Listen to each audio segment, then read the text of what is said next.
So explanations for schizophrenia and delusional disorders.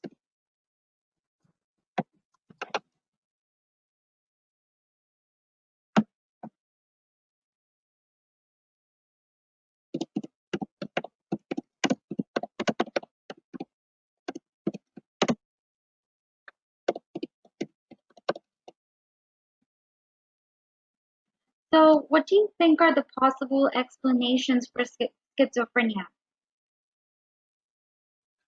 Um, so,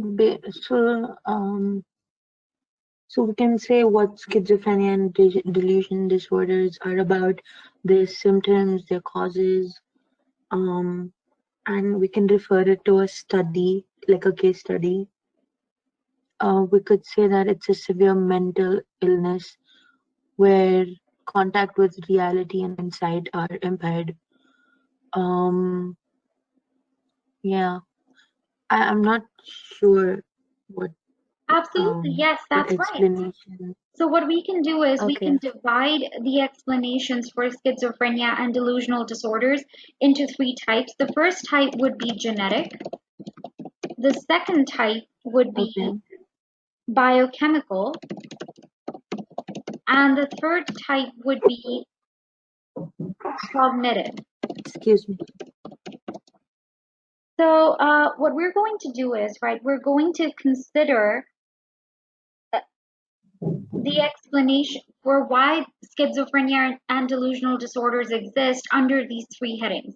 So let's start off with genetic, and then we'll move on to biochemical and cognitive. So for genetic, right, we're going to consider the case study by Gottsman and Shields. Okay.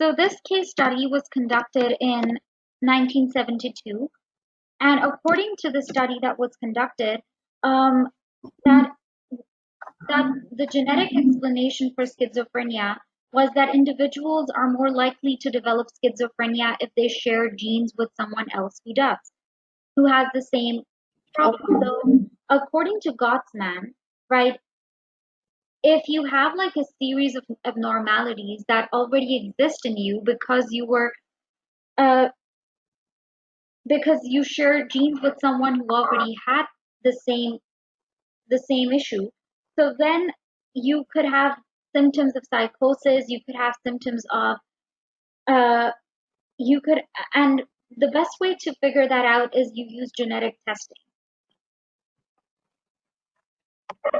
Okay. So if you engage in genetic testing, if you engage in blood testing, if you're able to gauge this through blood testing, through fingerprints, and this is exactly what they did during the course of the study. They were able to gauge whether the participants actually developed developed schizophrenia by testing their blood and by having a closer look at their fingerprints.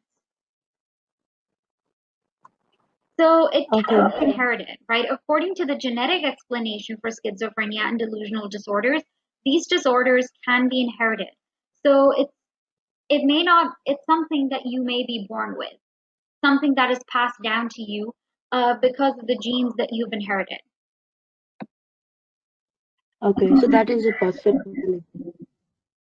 So yes, they were able to conclude, right? So in this particular case study, the participants were selected from Maudsley Hospital in London, and there were 24 pairs that participated in the study, and the experimenters found that 50% shared the schizophrenia.